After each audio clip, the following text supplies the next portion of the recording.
All right, so today we are going to do an unboxing video of students that we've been working with to make spacecraft. It's over there. Yeah. Okay, so unboxing video. These just arrived from an undisclosed location, an official undisclosed location, and they have not been seen in like decades. So let's see what we have inside the box. Dun, dun, dun. Oh, there's more tape. Well, that's, this is a good thing. It means they did a good job. Just as long as we don't cut anything in the box, we're good to go. Hopefully. Yeah, I think that we've. Well, I can't Sears probably handled a pair of scissors before, I'm guessing. Yeah. Okay. Whoa. All right. Do you want to now? If you want to take out an item and then hold it up for the camera, and then everybody can see what we're finding. So, 19. What's the year on that? 1986. Polar warming in the middle atmosphere of Mars. Nice. So this is a 1986 report. Laboratory Wow. Extraterrestrial physics. Very cool. Extraterrestrial physics? Yeah, LEP. Huh. That's very cool. Okay, let's set it right carefully on something that doesn't have tape on it. All right. What else have we got? Here we have. Okay, we want to do two hands on those. Because we phone to somebody else. Take this for a sec. Viking lander imaging investigation during extended and continuation automatic missions. Volume 1, Lander 1 picture catalog of experiment data record. NASA reference publication 1068. And the date on that is, April 1981. so that is 1 year and a few months prior to the very end of the mission. So this would be the extended mission that was run by Professor James Tillman at the University of Washington. And these images would have been taken by a very small team of individuals that were working at Jet Propulsion Laboratories and Aerospace Corporation, and then my father was leading that at the University of Washington in the Viking Computing Laboratory. I think that's what he... I have something to say here. Okay. Mr. F. Espenak. Fred Espenak runs today the astronomy picture of the day from the Goddard Space Flight Center. He still works there. He's kind of semi-retired, but he's on the astronomy picture of the day thing. Look at this. Look at they typed all this. Yeah, stuff. so all of this material. Now I'm going to say something that people don't think about. All of the material that was typed typed by administrative staff, and most of these folks were women, and these women had to understand the technology so that they could understand when something was written incorrectly and fix it. And they corrected many, many things on these missions, and they were never given credit for the work that they did. So that's part of the reason why we do what we do. But everybody had to have some technical acumen in order to make the mission work. So. Say, Mr. Rob, do you recognize any So- of the covers on any of the names? Oh, on the really cover of careful. this book? One. Let's be careful. Yeah. Let's see. I mean, it was lucky I noticed that one, but no, the other ones I don't. So the other recognize. folks we've interviewed, and I'll share more about them in other videos. We're not going to open it all the way because then that damages the spine. Oh yeah. Yeah. So let's take a look. What else have we got in there? What else is there? When I go? Okay, it's my turn. Okay. Spotlight. Ooh, It's volume 2 of the same thing. Yeah, I think it's just Okay, so volume 2. And what's the date on this volume? This is April 1981. Okay, same date. Okay. Yeah. Sometimes the volumes have different dates on them. Very cool. What is next? What else is in there? Anybody? Yeah, go for it. The Viking projects. Ooh, that's one of the early documents. Look at the date on that one. Ooh, Wow. that's cool. Mission Prepared by- definition. I like that. Yeah, National Aeronautics and Space Administration. Does it have a date on it? You can flip open they're right inside the first page or so. Should probably 1969. Yeah, so 1969. So the mission was, the mission project office was set in 1968, and in 1969 is when a lot of the real hardcore definition would happen. It'd go from IRADs, early research and design, to building the teams to actually find subcontractors then and choose who was going to be working on it. So everybody, think about it at this time, all these people were putting in their proposals, which you guys are going to do for whatever you want to do in the future. You're going to be writing proposals. Hey, I want you to be funded. I want to be funded for, to do X, Y, Z.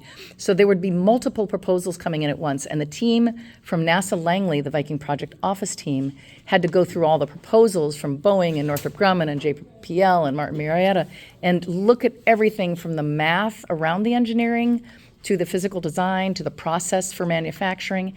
And on all of those bases, they had to choose who was going to be the subcontractor on that. So so that's one of the very beginning documents. What else have we got? Ruth, do you want to? We're at 515 and Okay. So this is, I think, volume 2, mission definition. It says, where's the date? It'd be right on the inside. Okay, Okay. So what does that handwritten note say? right here. Yeah. Illegible. You see fit at the end. Respond, do the you see fit. As you see fit? Clients? Could be. this curse will self-destruct. So why don't you take a look, just very gently, and see if you read that little paragraph right there to describe what's inside the document. The enclosed, July 10th, 1969. The enclosed Viking mission definition number 2 is transmitted for your information. The Martian Marietta Corporation is presently reviewing this mission definition to define the effect on their proposed lander.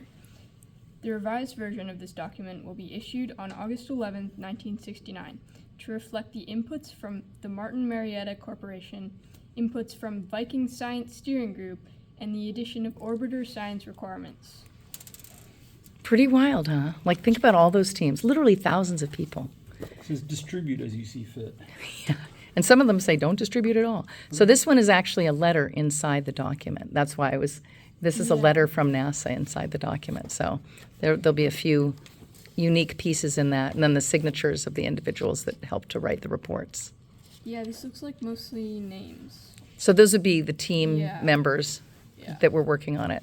So what we do then when we get these is we curate them we image them at high definition, and then eventually we'll be posting everything. You want to put that one over here and see what else is in there? This is another of the same. It looks like Okay. Viking mission definition number 2. Okay. Yeah, okay, so that's a duplicate of Yeah, the second one. same Cool, thing. cool. It's always good to have duplicates because stuff happens. Ooh, what does that one say? Quality program requirements. Okay. So do you guys all know what the requirements are for a program? Do you know how the word requirements is used? Boy, I should do, but that's. So what do you think, Asir? Like necessary objectives, like goals. Yeah, that's absolutely part of it. So you'll have the high level goals, what you want those instruments to achieve if they're science instruments.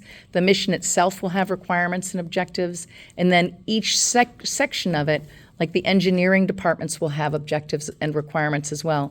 And each one of those requirements has to have a set of measurables that it performs to, and they're so fine-tuned that if you change a requirement, like for example, at one point the aeroshell collapsed 6 months before it was supposed to be sent to be encapsulated at Kennedy Space Center, and they had to figure out how do we strengthen the aeroshell by adding material and clips and things to make it stronger.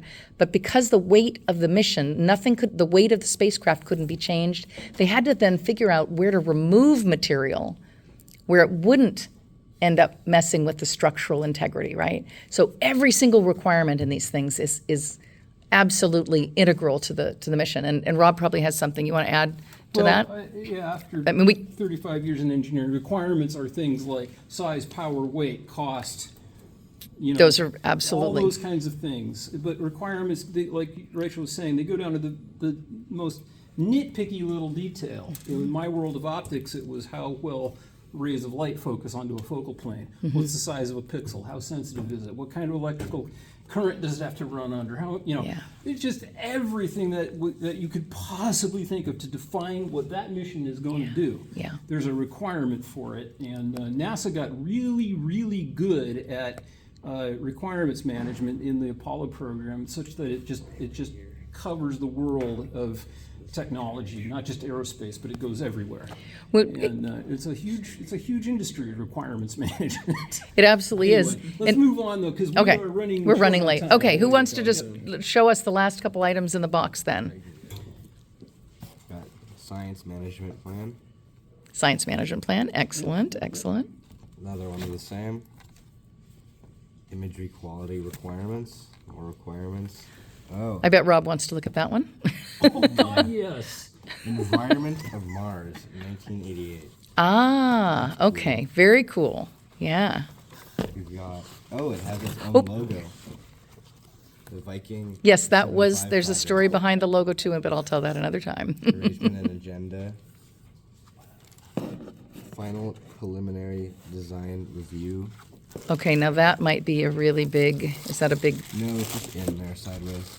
yeah, that's No, no, probably, it's a that's very like- big that's like document. the rest. Okay, Final so preliminary design review. as we Wow. go in here, this is, if you want to very carefully, you want to, I could take it off. yeah. So that is the,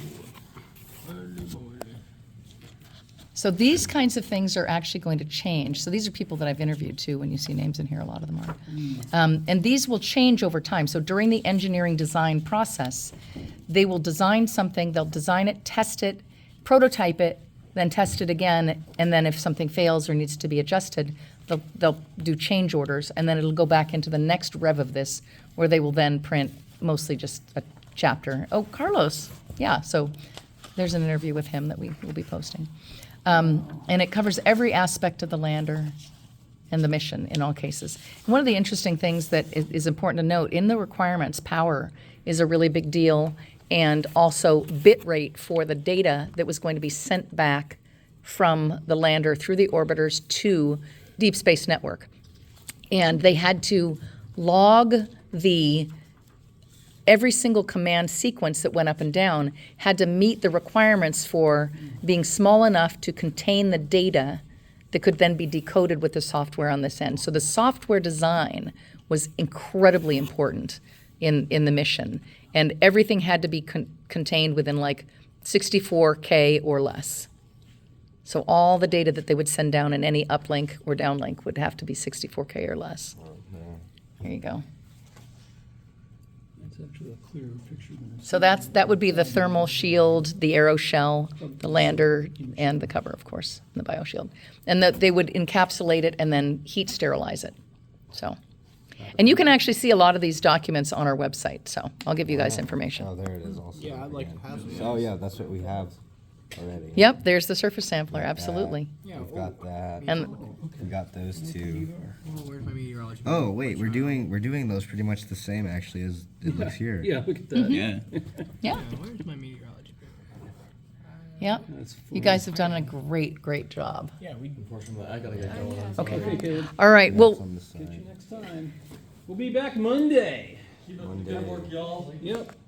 so We need. thanks you guys for being a part of our unboxing. Now, as we had Great work, you guys. Appreciate it.